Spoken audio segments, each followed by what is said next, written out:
That's a pretty smart statement there, Jerry. Yeah. So I mean, I'd like so to it make is a more shots. problem, is what I'm I'd like to saying. make more shots. Yeah. I mean, I'd like to make every free throw, make every jumper, never turn it over. But, daggone, I can't even get that in a dream.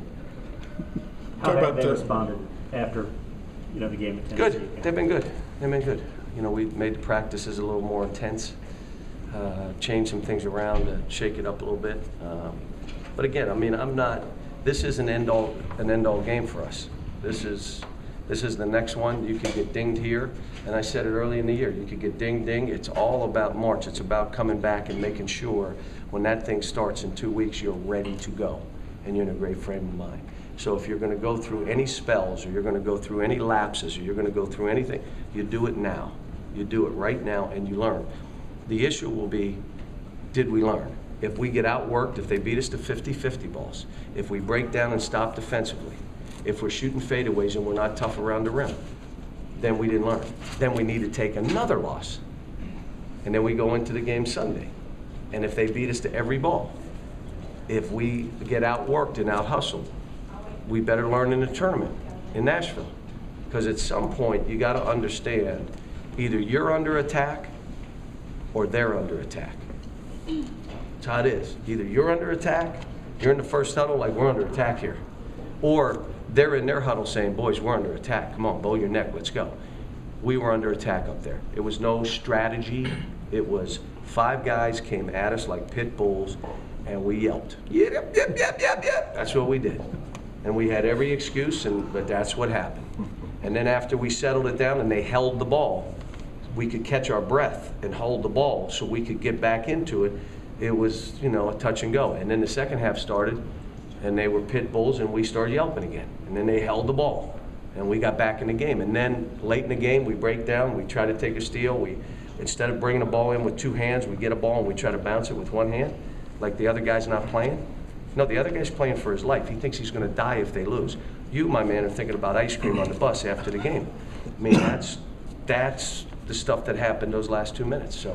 John, how well does Georgia match you guys bigs with bigs? Very good. They're very physical. I mean, that was a game that our bigs said, wow, they're as big as strong as we are. But Tompkins is a difference maker, and so is Leslie.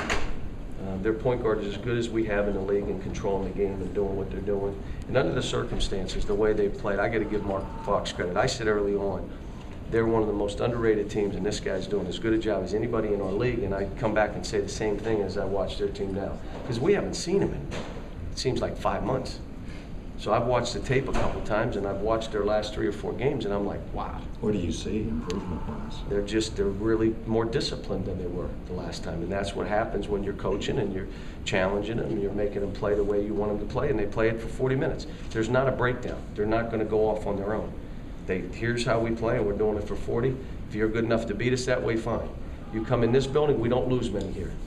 That's their mentality, and they'll come in with a physical game and run their game plan and play physical with us and go from there. In addition to all the other assets that you alluded to a few minutes ago, is it one of out of 3 shots hit from 3-point range good enough for you to win the game? Yeah. If you're 33% from the 3, Jerry, is like shooting what?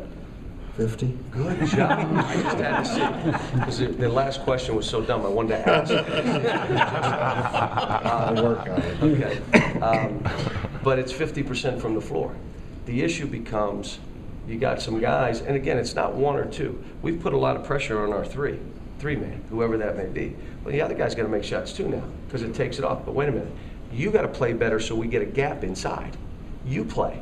Now their shot, when you're up 12, that's a different shot than a 2-point game. And a kid that's never been in that environment in his life, never been in the must-wins, never been on a top 5 team, never in his life. He's feeling stuff for the first time. Get us a big lead so he can make a shot.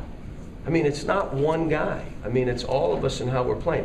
But I will tell you, when you look at them, they're wide open. Ooh. John, you